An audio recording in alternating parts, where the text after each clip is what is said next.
আসসালামু আলাইকুম স্যার। আমি ক্যাপ্টেন আরিফ স্যার। সবাই আমাদের জন্য দোয়া করেন।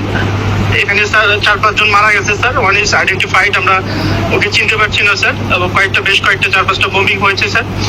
আমরা অ্যালার্ট আছি স্যার। আর হয়তো বা কারেন্ট থাকবে না স্যার, একটু পরে will be out of electricity sir. আমাদের জন্য সবাই দোয়া করেন স্যার। আল্লাহ ভরসা স্যার। আসসালামু আলাইকুম স্যার। আমাদের অবস্থা খুবই খারাপ। এখানে ড্রোন অ্যাটাক হয়েছে, আমাদের 6 জন জায়গা মারা গেছে।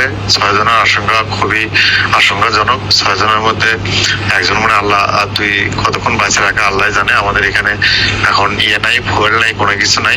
ফুয়েল স্টেশন উড়িয়ে দিছে, জেনারেটর বন্ধ, প্রায় নেটও বন্ধ হয়ে যাবে।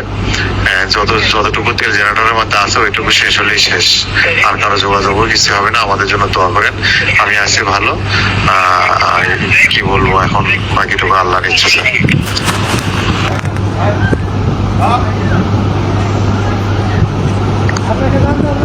অবস্থা খুব খারাপ। আমি এই ক্যাম্পে আছি, 5 জন অলরেডি মারা গিয়েছে। আমি এই ক্যাম্পে আছি, অবস্থা খুব খারাপ। এই ক্যাম্পে এখন নেটও থাকবে না। কি যে অবস্থা হবে, আমরা বেঁচে থাকতে পারবো কিনা জানি না।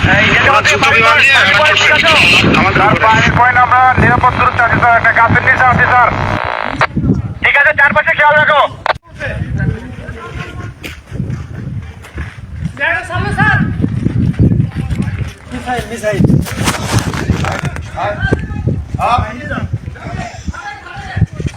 আপনাকে যান যান যান। আল্লাহ রে আল্লাহ, আরে আল্লাহ। এই যেতে পানি পয়েন্ট ঠিক আছে স্যার। পানির পয়েন্ট আমরা নিরাপদ দূরত্বে আছি স্যার, একটা গাছের নিচে আছি স্যার।